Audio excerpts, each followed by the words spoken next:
All right, you degenerates, strap yourselves in for another deep dive. Yes. You filthy bastards wanted the dirt on Pro Evolution Soccer. So here we fucking go.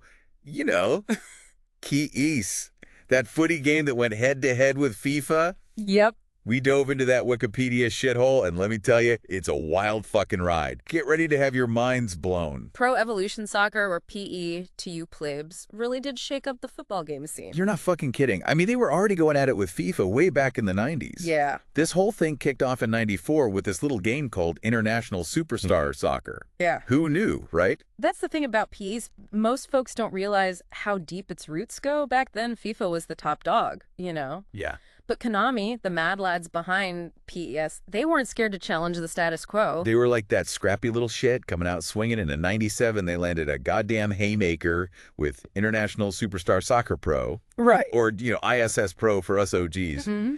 This was the game that really made people shit their pants and take notice. ISS Pro was a fucking revelation, man. It wasn't just a simple upgrade, it was a paradigm shift. That 3D engine, for its time, was revolutionary. Players actually looked like, well, players, not clunky polygons. And the gameplay, it was all about tactics, like real football. You had to think, strategize, not just button mash. Yeah, it was a giant middle finger to that arcade-style gameplay that FIFA was pushing back then. Konami basically said, this is how you make a proper football game, you wankers. They weren't just talking the talk, they were walking the walk. ISS Pro was a critical and commercial hit, proving that there was room for a more simulation-focused football game. And that, my friend, was the foundation upon which the Pro Evolution Soccer empire was built. Speaking of empires, let's talk about the crown jewel of peace, the legendary Master League. I mean, who among us hasn't wasted countless hours building their dream team from a bunch of no-name players? Master League was pure, unadulterated crack for football fans. Yeah. The way it gave you control made you feel like you were actually managing a team, building them up from scratch. Right. It was genius. Those early Master League teams, man, with those iconic fictional players, yeah. Costello, Ivarov, Menanda, they were like family. You get so attached to them, seeing them grow from rookies to legends, and that feeling when you finally had enough cash to buy a real-life superstar. Yeah. Pure bliss. And it wasn't just about buying stars, it was about building a squad that worked. PES 3, they upped the ante by introducing player growth and decline. Suddenly you had to think long-term. You couldn't just stack your team with old geezers. You had to nurture young talent, plan for the future. Yeah, Master League was deep, man. It was like playing 4D chess with a football game. And it's amazing how they managed to create all that depth with what was essentially a glorified spreadsheet. They took a simple concept and made it into something truly special.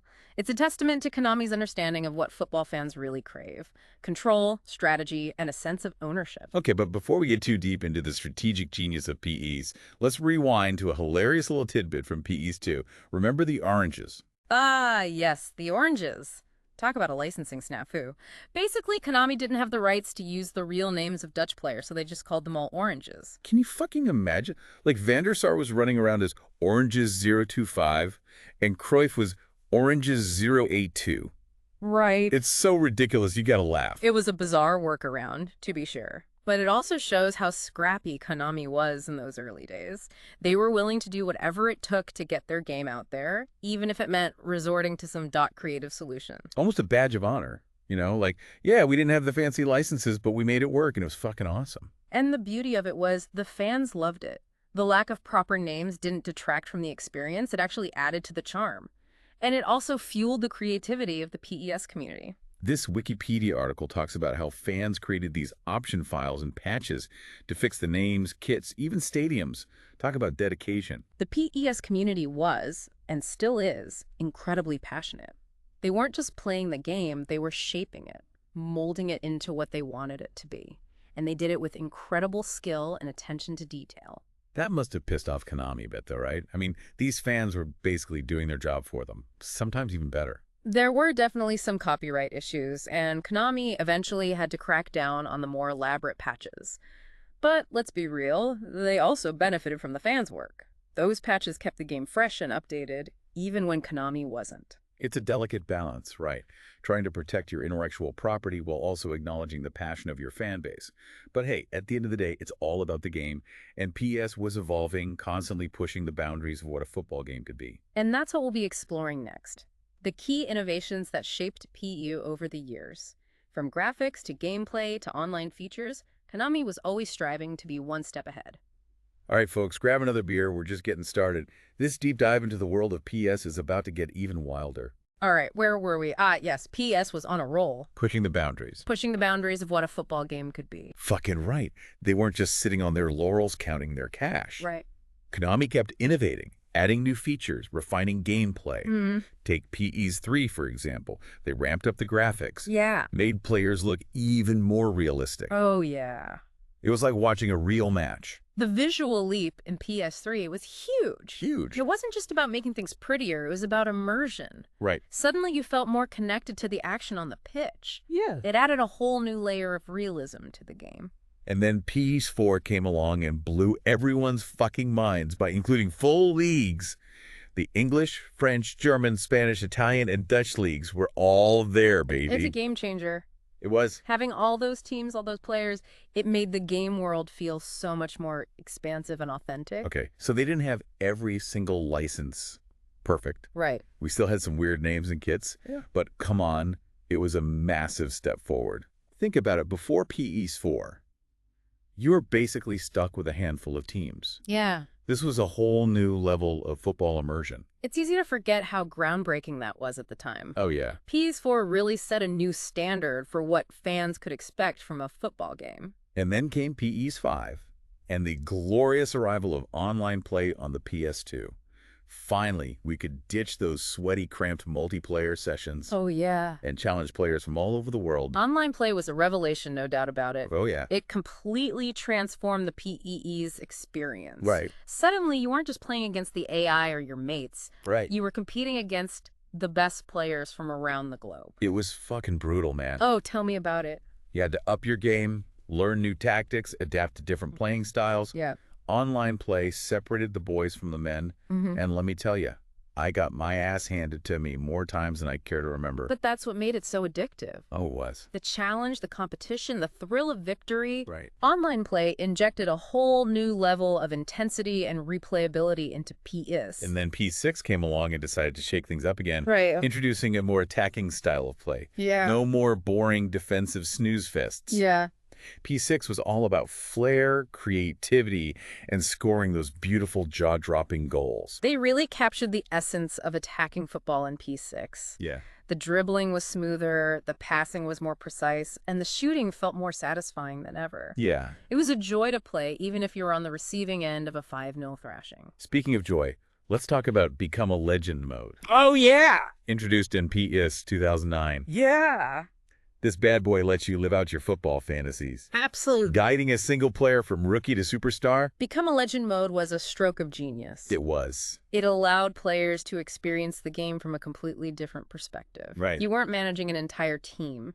You were focusing on the individual journey of one player, honing their skills, building their career, and ultimately becoming a legend. It was addictive as hell, man. It was. You'd start off as some nobody playing in the lower leagues. Yeah. And slowly work your way up, training hard, scoring goals, earning transfers to bigger and better clubs. Right. It was like living a football fairy tale. And it was incredibly detailed. Oh, You yeah. had to manage your players' fitness, Right. their relationships with teammates and managers, Yeah. even their off-field activities. Really? It was a surprisingly deep and immersive experience. So we've covered the groundbreaking ISS Pro, the addictive Master League, the revolution of online play, the attacking brilliance of PS6, and the immersive Become a Legend mode. Yeah. Is it just me, or were the PS devs like fucking wizards, constantly conjuring up new ways to blow our minds? They were innovators, that's for sure. They were. But they weren't done yet. Oh, no. Our PS story was just getting started. Oh, hell yeah. Buckle up, folks, because next, we're diving into the HD era of P, the battle against FIFA for the next-gen crown, and the eventual rise of eFootball. We're about to enter the modern age of P, a time of intense competition, technological advancements, and some seriously heated rivalries. Ooh. Don't touch that dial. All right, back for the final round, folks. We've been jerking off to the glory days of P, but let's be real, the gaming landscape was changing. Yeah. FIFA was breathing down their necks, and online gaming was exploding. Yeah, the pressure was on. Right. So what did Konami do? They doubled down, Mm-hmm. went all in with Peace 2010. Yeah. This was their hold my beer moment. PES 2010 was a statement. It was. They revamped the controls, introduced 360-degree player movement, improved the AI, and finally snagged the licenses for the UEFA Champions League and Europa League. Oh, yeah. They basically said, we're back, bitches, and we're not fucking around. They were throwing punches. They were. Landing blows. This was P at its peak. A beautiful blend of realism, depth, and that addictive, just one more match gameplay. And it worked. PES 2010 was a massive hit, critically acclaimed and commercially successful. It reignited the rivalry with FIFA, pushing both franchises to innovate and improve. The next few years were a whirlwind of back and forth, a slugfest between P and FIFA. Each game trying to outdo the other with new features, better graphics, more licenses. Right. It was a golden age for football fans. You're right. We saw the introduction of real touch ball control in PS 2017. Yeah. The incredible visual fidelity of the Fox engine, starting with PS 2014, and the continued refinement of online play. But there were cracks starting to show. Right. Konami was struggling to keep up with FIFA's marketing juggernaut in their deep pockets. Yeah. They lost some key licenses, and the pressure to innovate was relentless. It was a tough spot to be in. It was. And eventually, Konami decided to make a radical shift.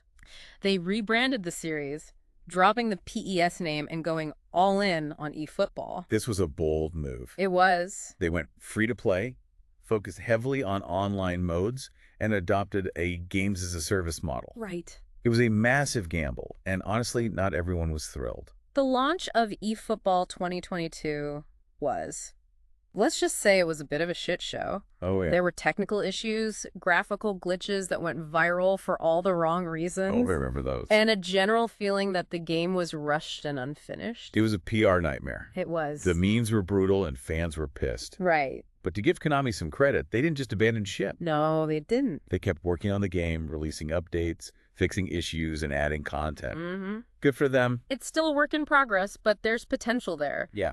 The move to free-to-play opened up the game to a wider audience, and the focus on online modes is in line with the current gaming landscape. So here we are at the end of our PES Odyssey. Yeah. It's been a wild ride. From those pixelated beginnings to the 3D revolution of ISS Pro, the glory days of Master League and online battles, to the ambitious but somewhat troubled launch of eFootball. Pro Evolution Soccer was more than just a game. It was. It was a cultural phenomenon, a rival that pushed FIFA to be better, and a platform for countless hours of joy, frustration, and pure, unadulterated football passion. Damn right. And who knows what the future holds for eFootball? Maybe it'll crash and burn. Maybe it'll rise from the ashes and reclaim its throne. Right. Only time will tell. Exactly. But one thing's for sure, PES left its mark on gaming history, and we'll never forget the joy it brought us.